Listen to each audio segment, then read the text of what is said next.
Hola, bienvenidos. Muchas gracias por estar acá y mirar este video. Hoy quiero compartir con ustedes acerca del amor de Dios.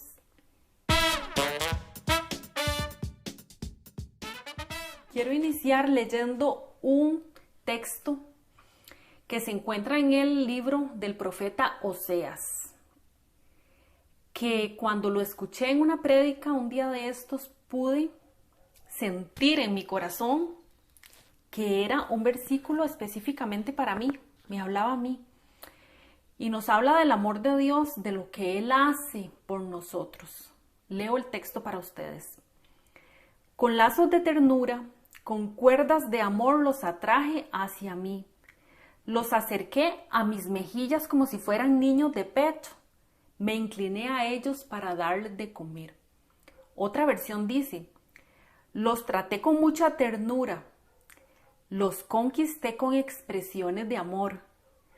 Yo los alzaba en mis brazos y jugaba con ellos, contento de ver sus sonrisas. Yo mismo les daba de comer como a un niño pequeño. Y yo me quedé pensando, qué palabras más cariñosas, más tiernas, más amorosas las del Señor hacia el pueblo de Israel. Es algo que no pasa. Y este es uno de esos versículos que deberíamos de tener ahí cerca y estar visualizando cómo el Señor expresa como un padre, como una madre, esa atracción y esa ternura y ese cuidado que pone en nosotros, sus hijos. Yo me pongo a profundizar un poco en este versículo y encuentro que la palabra que él usa, atraer, es algo que no es obligatorio. Nosotros no estamos obligados, el Señor no nos persuade, el Señor no nos arrastra, no nos jala hacia Él, sino que dice que nos atrae. ¿Cómo es la atracción? Cuando nos sentimos atraídos hacia algo o alguien, es algo interno, es algo que surge propiamente de la persona que siente la atracción hacia el objeto que está atrayendo. No sé, yo me pongo a reflexionarlo de esa manera y puedo mirar lo que es precisamente el libre albedrío en esto, ¿verdad? En que podamos nosotros decidir dejarnos llevar, dejarnos atraer con esas cuerdas y lazos de amor y de ternura que dice. Y luego, bueno, busco en un diccionario bíblico la palabra ternura, que hace tanta falta hoy en día en los hogares, en las instituciones educativas. Hace tanta falta poder aplicar la ternura hacia las personas que están a nuestro alrededor o hacia los niños en este ejemplo que está poniendo la palabra, porque nos está tratando Dios como niños necesitados. ¿Cómo es un niño? Con necesidades, con carencias, que necesitan ser llenadas. Así nos está tratando. Y bueno, decía el diccionario que la ternura es un sentimiento afectuoso y desinteresado que nos impulsa a amar, a proteger, a cuidar a un objeto o a un sujeto, que se nos presenta delicado, frágil, necesitado de tutela y de amparo. Vean qué hermoso, ¿verdad? La manera en que el Señor nos ve. Y es que, por supuesto, el Señor es nuestro creador y Él sabe cómo somos. Conoce nuestra fragilidad, nuestra debilidad, nuestras vulnerabilidades, cualquiera que sean, cualquiera. Y usted puede visualizar en este momento sus necesidades, su falta de afecto, dónde necesita ser llenado. Ahí llega Dios, ahí nos está diciendo la palabra, que Él llega y que Él cubre esa necesidad. Y bueno, después en el libro de Jeremías también me encuentro este versículo que dice, de lejos se le apareció el Señor, yo te amé con amor eterno, por eso te atraje con fidelidad. seguimos viendo ese patrón de atracción, como el Señor nos atrae. Y el Señor se presenta como es Él, lleno de amor, majestuoso, grande, soberano. Todas las cualidades que usted quiera darle a Dios. Y por eso es que nos atrae, porque sabemos que nuestro Creador está fuera de nosotros, y que es grande, y que nosotros al acercarnos podemos tener ese refugio y ese amparo y todo lo que necesitamos que sea cubierto en cuanto a nuestras necesidades. Él lo hace, Él puede hacerlo. Qué lindo, ¿verdad? Que dice, lo atraje con fidelidad. Así es el Señor, fiel. Y bueno, seguimos caminando en estos versículos que el Señor nos muestra su amor y que los profetas escribieron. Recordemos que este contexto, por ejemplo, Jeremías, le hablaba al pueblo de Israel que estaba siendo desobediente, idólatra, y que ya el Señor había dicho que iba a destruirlos, ¿verdad? Que iba a venir el imperio babilónico con Nabucodonosor, iba a venir a capturarlos. Y Jeremías estuvo, creo que más de 40 años, dice la palabra, que estuvo predicándoles. Y posiblemente muchas veces somos así nosotros, ¿verdad? Que nos dan advertencia y por aquí nos entra y por aquí nos sale, como dice el dicho. De las advertencias del Señor, a volvernos a Él, a recapacitar, a reivindicar nuestras vidas. Pero aún así, Él es paciente. Dice Efesios, pero Dios que es rico en misericordia, y aquí estamos viendo otro atributo del Señor. Por el gran amor con que nos amó, precisamente cuando estábamos muertos a causa de nuestros pecados, nos hizo revivir con Cristo. Ustedes han sido salvados gratuitamente. Veamos que el Señor no nos pide nada que podamos hacer, porque Él sabe que no hay nada que esté en nuestras manos para poder retribuirle el gran amor y todo lo que ha hecho por nosotros, más que hacernos como niños, como nos decía Jesús, volvernos a Él y creer, confiar. Esa es la fe bíblica, es confiar en el Señor como niños, poner nuestra fe y obedecer, ¿verdad? Es una fe activa, como una respuesta a lo que el Señor hace. Y es precioso, ¿verdad? Ver este atributo de la misericordia. La misericordia es cuando el Señor no nos da lo que nos merecemos. No nos la aplica, como dicen los chiquillos hoy en día, ¿verdad? Que yo los escucho hablar con ese término, ¿verdad? El Señor no nos aplica su justicia como nosotros nos la merecemos por causa de nuestras rebeliones, sino que el Señor no nos da lo que nos merecemos, sino que por su gracia nos da paciencia, nos da amor, nos da perdón, tantas cosas, ¿verdad? Y la misericordia del Señor no se extingue ni se agota, dice la palabra, ni se agota su compasión. Y seguimos viendo esa característica, el ver a Dios como un padre o como una madre, porque la Biblia lo pone así.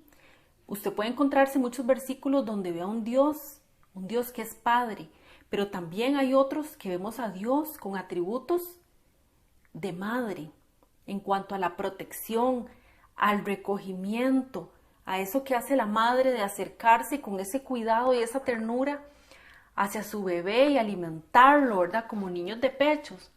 Las madres, las que hemos alimentado con el pecho a nuestros hijos, sabemos lo que esto implica, el gran amor que es darle el alimento a nuestros bebés desprotegidos. Y así vemos a Dios siendo padre y madre para nosotros. Dice que la misericordia del Señor, dice esta palabra, se renueva cada mañana. Es grande su fidelidad, dice el libro de Lamentaciones. Y esto me pareció muy interesante porque recordemos que el libro de Lamentaciones fue escrito en ese contexto que les estoy diciendo, después cuando ya llegó el imperio babilónico y empezó a llevarse a la gente de Judá, ¿verdad? Se lo empezaron a llevar, y bueno, y ellos, muchos murieron, ¿verdad? Hay que leer el libro de Lamentaciones para meternos un poco en lo terrible, en lo sanguinario, ¿verdad? Que fue este acto, este acontecimiento que el Señor ya había profetizado por medio de Jeremías. ¿verdad? Más o menos esto ocurrió como en el año 600, algo, 40, 45 por ahí, antes de Cristo. Y bueno, el Señor había prometido que se los iban a llevar, ¿verdad? Y al cautiverio durante 70 años. Y esto sucedió así, ¿verdad? Y en medio de eso, de lo terrible que fue, de las muertes, de los lamentos, de las madres que lloraban por sus hijos, de ver cómo los mataban, en medio de todo esto, Jeremías dice, grande es su fidelidad, ¿verdad? Sigue confiando en el Señor, en sus promesas. Y es increíble ver la fe de estos hombres. Después, si nos vamos al Nuevo Testamento, leemos en 1 de Juan 4, que dice, ahí Dios nos manifestó su amor. Ya empezamos a ver un hecho, un acontecimiento todavía más grande del amor de Dios. Dice, envió a su Hijo único al mundo para que tuviéramos vida por medio de él. Y este amor no consiste en que nosotros hayamos amado a Dios, sino en que Él nos amó primero y nos envió a su Hijo como víctima propiciatoria por nuestros pecados. Queridos míos, dice Juan, vea que sigue el patrón, el modelo como de un padre o de una madre. Queridos míos, si Dios nos amó tanto, también nosotros debemos amarnos los unos a los otros. Y aquí estamos viendo ese patrón que es primero amar al Señor sobre todas las cosas y después amar al prójimo como a nosotros mismos. Qué lindo, ¿verdad? Poder entender que ese modelado que nos da Dios a nosotros, ese ejemplo, nos capacita también. Dice Romanos 5:5 que ha sido el amor de Dios derramado en nuestros corazones. Entonces tenemos esa capacitación para nosotros también poder amar así como sentimos del Señor, que no nos da lo que nos merecemos, sino que nos da compasión. El Señor espera que nos volvamos a Él. Es paciente, es paciente. ¿Cuánto ha sido paciente Dios con usted? Conmigo, en muchas áreas de mi vida, ha sido muy paciente, y es donde yo puedo comprobar la gracia de Dios y su misericordia, que no me aplica lo que me debería aplicar en su justicia. Y bueno, aquí hago una reflexión sobre el Evangelio, ¿verdad? Que es, la palabra de Dios es una historia de redención, toda la Biblia desde Génesis a Apocalipsis. Una historia de redención. Un Dios creador mostrando un hilo conductor de salvación y de provisión de ese amor por medio de la obra de Jesucristo en la cruz. Vemos que el pecado desde que entró a la humanidad, la desobediencia, el querer vivir separados de Dios, eso es el pecado, ¿verdad? Vemos el relato en el Génesis.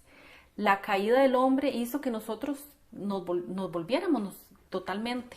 Si estamos viendo a Dios acá, hace que veamos hacia otro lado y empecemos a caminar en otras direcciones, ¿verdad? Y afrentamos su ley moral cada día viviendo a nuestra manera. Y por eso es que el Señor va mostrando las maneras en que Él fue propicio y por medio de Israel, que es una ilustración de lo que Él, de algo más grande que Él iba a venir a hacer, porque Israel era una muestra de lo que Dios iba a hacer con todo el mundo, ¿verdad? Con todos los gentiles, que Israel iba a ser luz a las naciones. Y vemos un pueblo que dice, sí, Señor, te creo, me vuelvo a ti, haré lo que digas. Un pueblo agradecido por las manifestaciones del amor de Dios. ¿Cuántas veces no los rescató? Y aún así se volvían en sus pecados, se volvían hacia atrás en su idolatría. Y nosotros muchas veces actuamos como Israel. El Señor una y otra vez, y otra vez, y otra vez, esperó y esperó y esperó para que nosotros comprendamos que no hay nada que podamos hacer nosotros mismos en nuestra capacidad, absolutamente nada, ¿verdad? Y entonces es por este motivo que Jesucristo tuvo que venir a hacer propiciación. Jesús lo que hizo en la cruz fue cargar nuestra culpa que nosotros se nos había imputado, una culpa eterna que no podía ser quitada, ¿verdad? Si nosotros afrentamos a un Dios eterno, quiere decir que la culpa es eterna. Y Jesús vino a morir en la cruz y a cargar, a ser Él la propiciación, a que Dios cargara toda su ira en una persona, en Jesucristo, ¿verdad? Y por eso es que es tan valioso la sangre y el cuerpo de Cristo, que lo recordamos siempre y cuando celebramos la cena del Señor, ese sacrificio por amor que hizo Jesús. Y bueno, la esperanza y las promesas que hay con su resurrección, ¿verdad? Porque no solo quedó en la cruz, su resurrección nos dice que Él venció el pecado y Él está vivo. Él no está muerto, Él está vivo y está con el Padre, está en un estado que no podemos entender nosotros, ¿verdad? Que se le puede llamar el cielo. Sabemos, ¿verdad? Los que hemos leído algo de física cuántica, sabemos que existen muchas dimensiones y que nosotros apenas vamos como por la cuarta D, ¿verdad? Y un poquito la 3D, la cuarta D, pero no sabemos exactamente cómo fue que Dios creó, ¿verdad? Todo esto de las dimensiones, ¿verdad? No podemos comprenderlo al ojo humano, porque nosotros todo lo hacemos en 3D. Y bueno, ahí en algún lugar, lo creemos por la fe, en algún lugar está Jesús esperando venir a cumplir todas las promesas y el resto de redención, lo que falta por cumplir, ¿verdad? Venir a habitar con los hombres, como decía el Antiguo Testamento. Venir a habitar con los hombres en una tierra nueva, en donde vamos a ser todos espirituales. ¿Qué significa? Que vamos a tener un cuerpo, ¿verdad? No vamos a ser fantasmitas. Vamos a tener un cuerpo espiritual y eso significa un cuerpo obediente en todo a Dios, sin pecado, donde no va a haber muerte, enfermedad, llanto y todo esto que leemos en la palabra. Y bueno, esto es lo que los creyentes creemos, que Jesucristo, cuando vino, instauró su reino ahí, instauró su reino. Y estamos en un momento en que estamos ya recibiendo las bendiciones. Por ejemplo, esto que les estoy mencionando. Ver el amor de Dios, la gracia de Dios, la misericordia, la paciencia que Él nos da, que Él nos aplica y que nos capacita también para nosotros poder darla a otros. Esto son atributos comunicables de Dios. Podemos leer lo que al creer en Jesucristo, su naturaleza también nos fue compartida. Esto nos dice Pedro, nos fue compartida. Entonces nosotros tenemos esa capacidad también de responder en amor, en paciencia, en misericordia, de dar, de ayudar, de amar, al igual que Dios lo hace con nosotros. ¿No es hermoso? Y aquí es donde podemos ver la magnitud del Dios que tenemos, un Dios de amor, un Dios compasivo, un Dios que nos quiere proteger, que nos quiere dar todo lo que necesitamos. Recordemos esta palabra que Jesús decía, que buscad el reino de Dios primeramente y su justicia, y luego todo será añadido. Tenemos que aprender también nosotros, así como Dios es paciente con nosotros, que nosotros tengamos esa paciencia para poder también esperar ver la respuesta de Dios, la respuesta. Y bueno, yo me quedo con 5 principios. 1, nuestro Creador sabe nuestra condición, que somos polvo, que somos frágiles y que tendemos a vivir descarriados y separados de Él. Dios lo sabe, Dios te conoce y por eso es que es paciente y que tiene misericordia. Número 2, Él se volvió a nosotros en medio de nuestra condición. Siempre ha sido así. No es que Dios esperó que fuéramos un poquito más buenos, un poquito más obedientes para decidir ser propicio a nosotros. No. Dios, en medio de nuestra condición, siendo aún pecadores, se volvió a nosotros, ¿verdad? Recordemos Juan 3:16. Y bueno, lo vemos en todo el relato bíblico. Cuando Adán y Eva pecaron, ¿qué fue lo que hizo Dios? Los cubrió. Cuando los llamó a cuentas y habló con ellos, Dios les impartió su gracia, los cubrió de su vergüenza, de su culpa. Bueno, y así Él nos cubre y nos alimenta y nos da soluciones, ¿verdad? Tenemos que confiar en que es así. Yo espero que hayas podido verlo en algún momento de tu vida, en medio de tus necesidades, que hayas podido ver la provisión del Señor. Número 3, Dios espera, Dios es paciente. Su misericordia es nueva cada mañana para nosotros, pero Él vive en un eterno hoy, ¿verdad? Para nosotros es nueva cada mañana porque nosotros tenemos tiempo, ayer, hoy, mañana, pero Dios vive en la eternidad y ahí no hay tiempo. Por eso es que Dios siempre tiene misericordia cada día, porque cada día para Él es el mismo día, no sé cómo explicarlo, esto es un poco extraño, ¿verdad? Para nosotros. No podemos decir, Dios ayer me perdonó y hoy no. Dios vive un eterno hoy, siempre tiene misericordia. 4. Dios envió la provisión para nuestro pecado por medio de Cristo. Su muerte en la cruz hizo posible lo imposible. Lo que era imposible para nosotros, ¿verdad? Poder deshacernos de esa culpa y de ese pecado era imposible.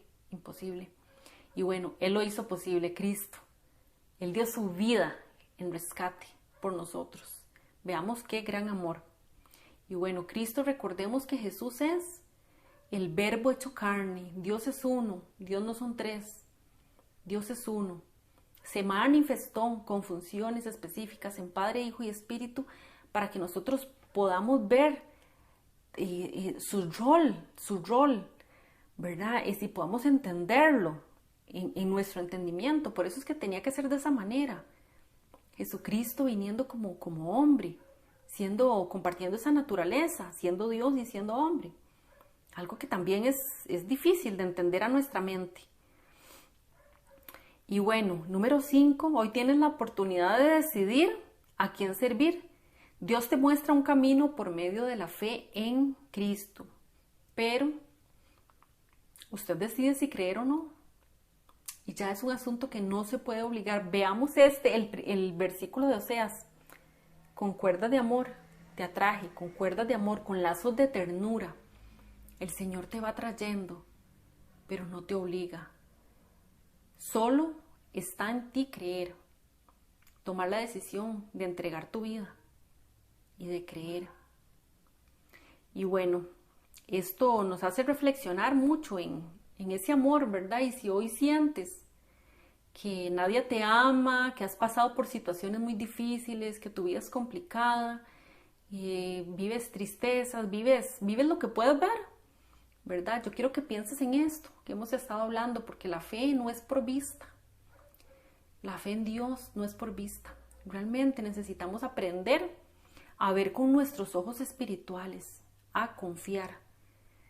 Y te dejo un versículo que está en el Salmo 63:3 que dice: porque tu amor vale más que la vida, mis labios te alabarán.